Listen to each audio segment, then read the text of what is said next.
আল্লাহর কসম আমি তোমারে ছাড়বো না। আর সেও তারে ছাইড়া দেয়, টাকলাকে বিয়ে করে। আজকালকার মানুষ কসম দিয়েও মিথ্যা বলতে সময় নেয় না যুবক ভাইরা, ঠিক কিনা বলেন? এবার বলেন তো, আমরা যখন কসম কাটি কার নামে কাটি? ডানে আসলেই সব স্ট্রং।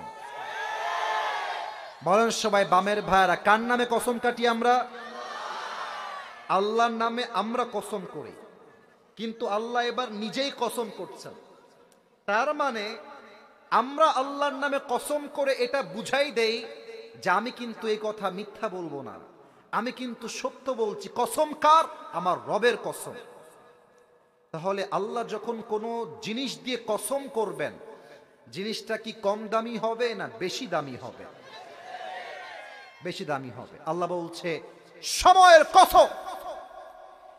এই পৃথিবীতে সবচাইতে গুরুত্বপূর্ণ হচ্ছে সময়, আর মানুষের কাছে সবচাইতে অবহেলিত বিষয়ের নামও হচ্ছে সময়। যা হয়ে গেছে হয়ে গেছে, ভুলে যাও। আগামীকাল সকাল থেকে আমার নতুন জীবন শুরু হবে।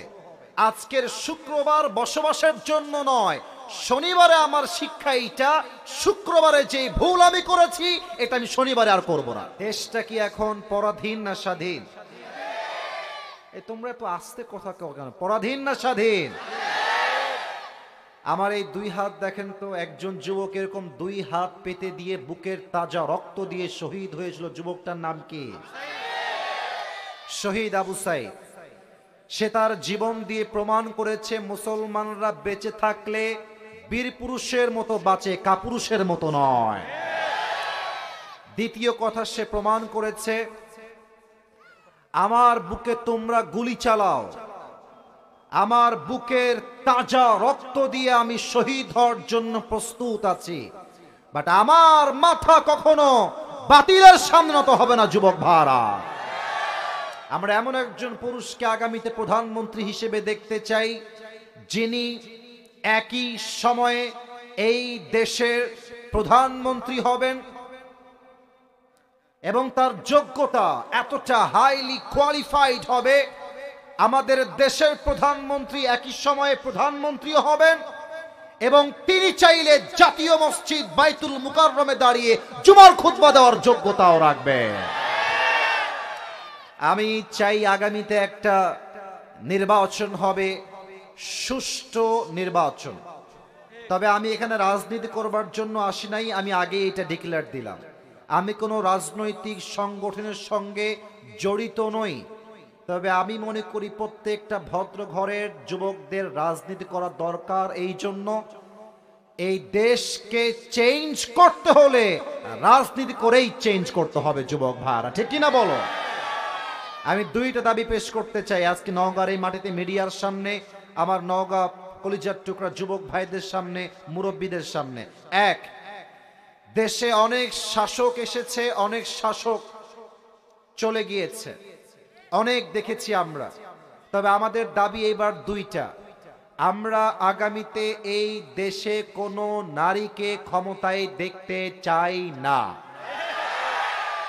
আপনারা সবাই দ্বিমত না একমত? দুই নাম্বার দাবি খুবই loud and clear, because time is too short, সময় কম, কথা অনেক বেশি। দুই নাম্বার কথা, শুধুই যে পুরুষ চাই ক্ষমতায়, ব্যাপারটা exactly it's not like that.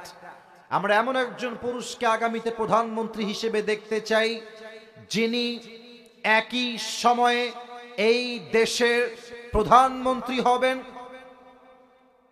এবং তার যোগ্যতা এতটা হাইলি কোয়ালিফাইড হবে, আমাদের দেশের প্রধানমন্ত্রী একই সময়ে প্রধানমন্ত্রী হবেন এবং তিনি চাইলে জাতীয় মসজিদ বাইতুল মুকাররমে দাঁড়িয়ে জুমার খুতবা দেওয়ার যোগ্যতাও রাখবে। এমন নেতা আমরা আগামীতে চাই কি চাই না? দেশের প্রধানমন্ত্রী যদি হয় জাতীয় মসজিদ বাইতুল মুকাররমের খতিব, ও নওগাঁর ভাইরা, সেই দেশে কি আর সুদ থাকবে? আস্তে কেন, সুদ থাকবে, ঘুষ থাকবে, চাঁদাবাজি থাকবে, ধর্ষণ থাকবে, পুরো দেশটাই সোনার বাংলাদেশ হয়ে যাবে, ঠিক কিনা বলে? আল্লাহ এমন দেশ গঠন করার তৌফিক সবাইকে দান করুক, পড়েন সবাই আমিন। যারা এসেছেন সবাইকে বলবো মাহফিলটাকে অবজার্ভ করার জন্য, just to observe this program. সবাই একবার ডানে বামে সবাই মিলে পুরো মাহফিলটা একবার সবাই দেখেন, সবাই দেখেন। ওকে সোনামণি এইদিকে, এবার এদিকে, এই যে এদিকে। আমার অবজারভেশন যা বলছে আজকের এই নওগাঁর মাহফিলে যত শ্রোতা এসেছে, আমার বিশ্বাস 90% বেশি কলিজার টুকরা যুবক ভাইরা আজকের মাহফিলে এসেছে। আল্লাহ যুবকদেরকে ইসলামের সৈনিক ওমর ফারুক রাদিয়াল্লাহু তাআলা আনহুর মতো কবুল এবং মঞ্জুর করুক, পড়েন সবাই আমিন। আমি এই কোরআন থেকে 40 মিনিট তাফসীর পেশ করব। তার পূর্বে জাস্ট কয়েকটা মিনিট আমি যুবকদেরকে অ্যাড্রেস করে কিছু কথা বলতে চাই। আমি আমার মা বোনদের জন্য অ্যাড্রেস করে কিছু কথা বলতে চাই। বলা যাবে নাকি যাবে না? সবাই একটা কাশি দেন। নারায়ে তাকবীর। সর্বশেষ এটা বলে আমি আমার মূল তাফসীরে ফিরে যাব। আপনারা একটা নাম আমাকে বলবেন, আশা রাখছি আপনার নামটা জানেন, এটা অজানা কোনো নাম নয়। পাকিস্তানের একজন টপ ফেমাস ক্রিকেটার, যিনি আগে ছিলেন ক্রিকেটার, পরে হয়েছেন প্রধানমন্ত্রী, তার নাম কি বলতে পারবেন? Imran Khan, right answer. ওনার একটা কথা আমার কলিজায় লেগেছে, যেটা আমি 3 নাম্বার পয়েন্টে উল্লেখ করতে চাই। আগেই আমি বাংলায় বুঝাই দেই, তারপরে তার কথা আমি কোট করব। প্রিয় ভাইরা, অতীত শুধুমাত্র শিক্ষার জন্য, বসবাসের জন্য না।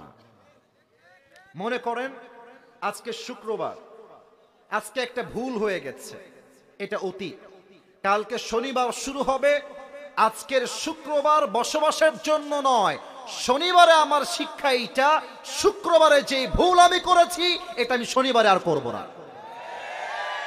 এবার ইমরান খান কি বলেছেন এটা আমি কোট করছি। উনি বলেন,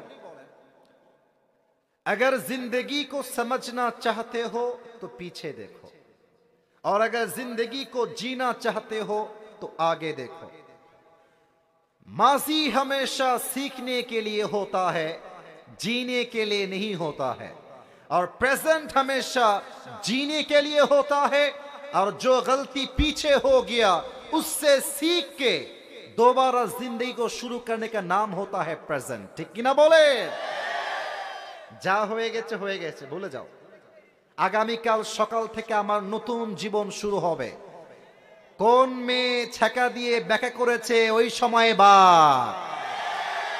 এখন শিক্ষা হবে।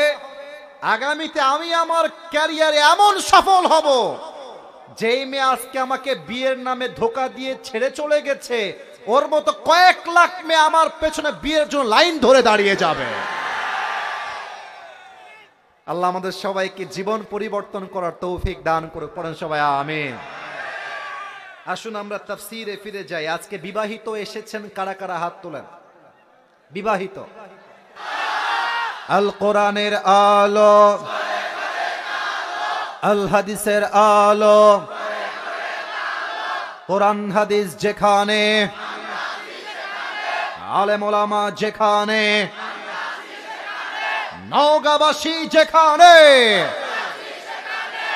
এই ওয়াজ কালকে আপলোড হলে মানুষ বুঝবে নওগাঁর সন্তানরা বিড়ালের বাচ্চা নয়, সব সিংহের বাচ্চাগুলো আমার সামনে বসে আছে। আল্লাহ কবুল করুক, পড়েন সবাই আমিন। আজ আমি একটি ছোট্ট সূরা থেকে তাফসীর পেশ করব। সূরাটার নাম হচ্ছে সূরাতু আল আসর। আমার নওগাঁর প্রিয় ভাইরা, সূরাটার নাম কি বলেন সবাই? সূরাতু আল আসর। এটা কোরআনুল কারীমের 103 নম্বর সূরা। সবার থেকে শুনতে চাই 100 কয় নম্বর সূরা? মাশাআল্লাহ। এই সূরার রুকু সংখ্যা হচ্ছে জাস্ট একটা। বলেন সবাই কয়টা? এই সূরার আয়াত সংখ্যা হচ্ছে মোট 3টা। বলেন সবাই কয়টা? এটা কোরআনুল কারীমের 30 নাম্বার পারায় অবস্থিত এবং প্রত্যেকটা সূরার 2টা চ্যাপ্টার থাকে। একটা হচ্ছে মাদানী চ্যাপ্টার আর একটা হচ্ছে মাক্কি চ্যাপ্টার। তো সূরাতু আল আসর এটা মাদানী সূরা নয়, এটা হচ্ছে মাক্কি সূরা। সুবহানাল্লাহ পড়বেন না আপনারা সবাই? This was the basic knowledge of this surah. এটা হচ্ছে সূরাতু আল আসরের একটা প্রাথমিক জ্ঞান দিলাম। আসুন আমরা সময়কে ওয়েস্ট না করে সময়টাকে কাজে লাগাবা ট্রাই করি তাফসীরের মাধ্যমে। সূরাতু আল আসর যদিও বা ছোট্ট একটা সূরা, মাত্র 2 লাইনের সূরা। আপনারা হয়তো এটা প্রবাদ বাক্য জানেন সবাই, আমি জাস্ট প্রথমটা বলছি, দ্বিতীয়টা আপনারাই বলবেন। আমরা মাঝে মাঝে বলি ছোট মরিচের, এটাই চাচ্ছিলাম, ছোট মরিচের। অনেক মুরব্বী বলবে হুজুর মাত্র 2 লাইনের সূরা আপনি তাফসীর করবেন। আব্বাজান, এটা হচ্ছে এমন একটা সূরা, এই সূরার ব্যাখ্যা যদি কেউ পড়ে, এর তাফসীর কেউ যদি পড়ে, এর ইন্টারপ্রিটেশন বা এক্সপ্লেনেশন কেউ যদি স্টাডি করে, সেটা অনুভব করবে মনে হবে আল্লাহ তাআলা যেন একটা ছোট্ট একটা ঝিনুকের মধ্যে পুরো একটা আটলান্টিক মহাসাগর ঢুকিয়ে দিয়েছে। সুবহানাল্লাহ। এর ব্যাখ্যা এতটা হাই ভলিউম, এত বিশাল ব্যাখ্যা ছোট্ট একটা এই সূরা। আসুন আমরা সূরার তাফসীর শুরু করি। আল্লাহ তাআলা বলছেন ওয়াল আসর। আসর দ্বারা উদ্দেশ্য হচ্ছে 3টা। আমি খুব বেশি ডান বাম করলাম না, সোজা ব্যাখ্যায় আসলাম। আল আসর দ্বারা উদ্দেশ্য মোট কয়টা? 1। আল্লাহ বলছেন by the passage of time, সময়ের কসম, ইতিহাসের কসম। আচ্ছা, আমরা যখন কোনো বিষয়ে কসম কাটি, আল্লাহর কসম আমি তোমারে ছাড়বো না, আর সেও তারে ছাইড়া দেয় টাকলাকে বিয়ে করে। আজকালকার মানুষ কসম দিয়েও মিথ্যা বলতে সময় নেয় না, যুবক ভাইরা, ঠিক কিনা বলেন? এবার বলেন তো, আমরা যখন কসম কাটি কার নামে কাটি?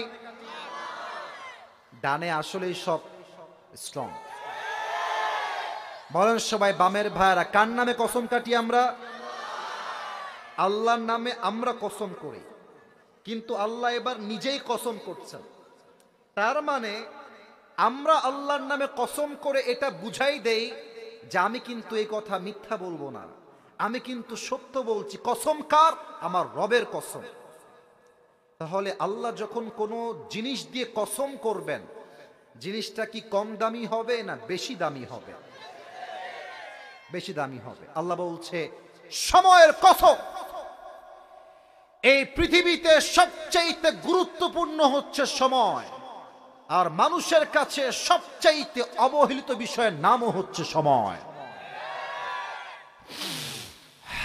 নিঃশ্বাস নিলাম, 1 সেকেন্ড শেষ। কথা বলছি, আরো 1 সেকেন্ড শেষ। এক একটা মিনিট পার হচ্ছে, প্রত্যেকটা যুবক মুরব্বী মা বোন এক একটা সেকেন্ড পার হচ্ছে, আমরা কবরের দিকে আর একটা ধাপ সামনে এগিয়ে যাচ্ছি। আল্লাহ বলছেন সময়ের কসম। 1 নাম্বার আল আসর দ্বারা সময় উদ্দেশ্য। আচ্ছা, 2 নাম্বারটা বোঝাতে হলে